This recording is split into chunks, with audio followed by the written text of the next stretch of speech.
Welcome to your English class of class 5. Today I am going to explain you all the remaining parts of the second voyage of Sindbad. I have completed till page number 11. Today I will be start from page number 12. So open your book, page number 12. Look here.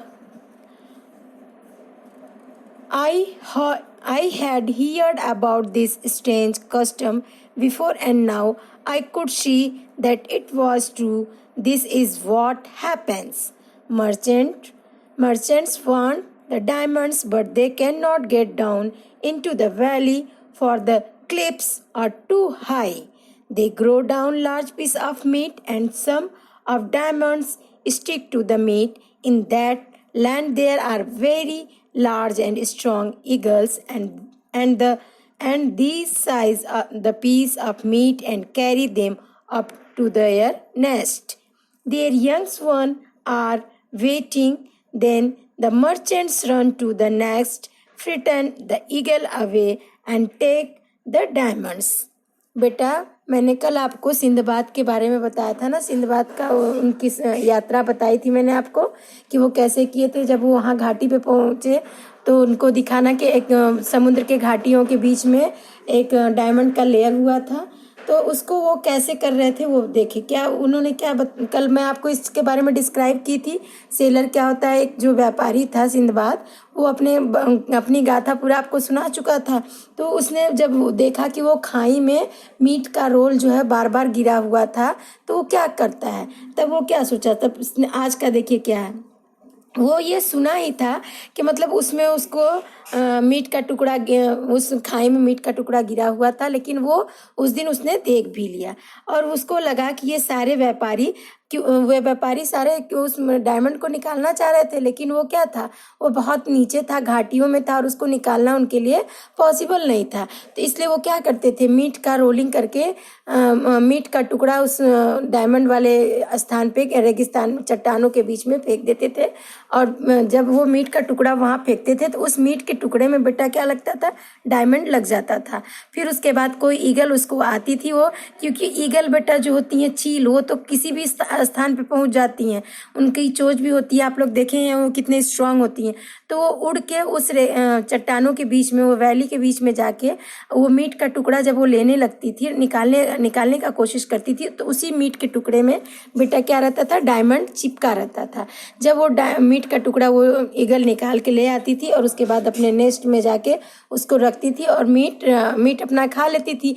तब कुछ ही देर के बाद व्यापारी आते थे और जब व्यापारियों को देख के ईगल क्या करती थी, छोड़ के अपने मीट के टुकड़े को भाग जाती थी और उसी मीट के टुकड़े में जो था बेटा वो क्या चिपका रहता था, डायमंड चिपका रहता था। तब वो डायमंड उसको वे व्यापारी क्या करते थे, डायमंड ले लेते थे। Now see last paragraph. This gave me an idea.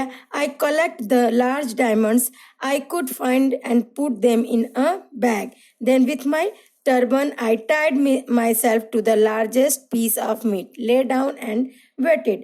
Soon one of the largest eagles seized the meat and carried it and me up to its nest.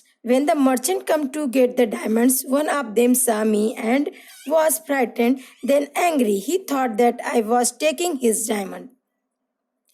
जब वो ये चीज़ देख लिए थे कि मतलब वो डायमंड वो ले जा रहा था ईगल, तो क्या हुआ कि वो तब उसके सिंदबाद के दिमाग में ये आइडिया आया कि क्यों ना हम भी इसी तरह काफ़ी डायमंड इकट्ठा कर लेंगे और उसके बाद उसको अपने बैग में रख लेंगे। देन विथ माई टर्बन, तब वो अपनी पगड़ी को टाइट करते हुए मीट का टुकड़ा देखा कि मीट का टुकड़ा उसमें गिरा हुआ था। उसके बाद उसको तुरंत वो लेने के लिए वो ईगल जाती है, तो उस मीट के टुकड़े में क्या था, चिपका हुआ था बेटा, फिर चिपक गया था डायमंड। तो उस तरह वो उसको निकाल के आती है और वो जब सिंदबाद जो था वो इंतजार कर रहा था कि वो ईगल कब उसको लेके बाहर आए। और जैसे ही वो बाहर लेके आई और मीट और उसको अपने नेस्ट में लेके गई, तब तक कुछ व्यापारी वहाँ आए उस डायमंड को लेने के लिए। तो उन्हीं व्यापारियों में से एक ने सिंदबाद को देखा और वो बहुत गुस्सा हुआ, फ्राइटेंड, डरा और गुस्साया कि तुम यहाँ क्या कर रहे हो। और उसने सोचा कि अब ये सारा डायमंड ये व्यापारी ले लेगा। तो फिर नेक्स्ट पैराग्राफ देखिए.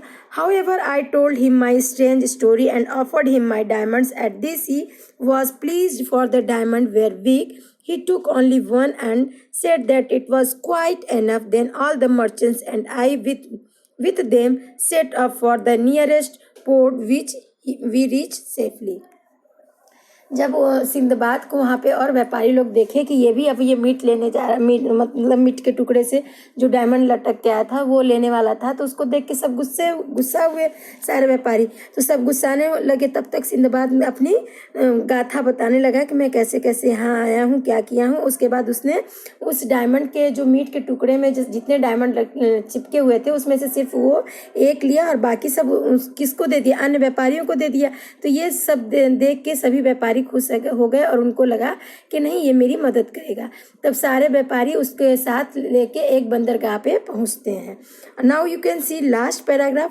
On my return to Baghdad, the first thing I did was to give a great idea of money to the poor. Then I enjoyed the rest of my wealth, which had cost me so much hardship and danger. उसके बाद Sinbad जब Baghdad के लिए वहाँ पे वो सारी चीज़ तो वो देख लिया और सारे उसमें से कुछ डायमंड लेके वो कहाँ लौट आया, बगदाद लौट के आया। जब वो बगदाद लौट के आया तो उसके मन में एक ऐसा विचार आया था कि क्यों ना मैं अपना ये सारा पैसा गरीबों के बीच खर्च कर दूं और बाकी जितना पैसा बचा है वो अपने एंजॉय के लिए, वो अपने ज़रूरतों के लिए कुछ पैसा वो गरीबों के लिए खर्च किया और कुछ पैसा वो अपने लिए रख लिया।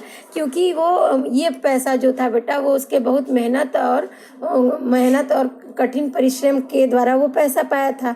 इसलिए बेटा कहा जाता है कि सिंदबाद जैसे इतना परिश्रम करके अपना कमाना चाहता था, इस तरह सभी को परिश्रम करना चाहिए। परिश्रम का फल हमेशा क्या होता है, मीठा होता है। I hope all of you understood. You have you can have sorry beta, you have to write word meaning in your CW copy. Next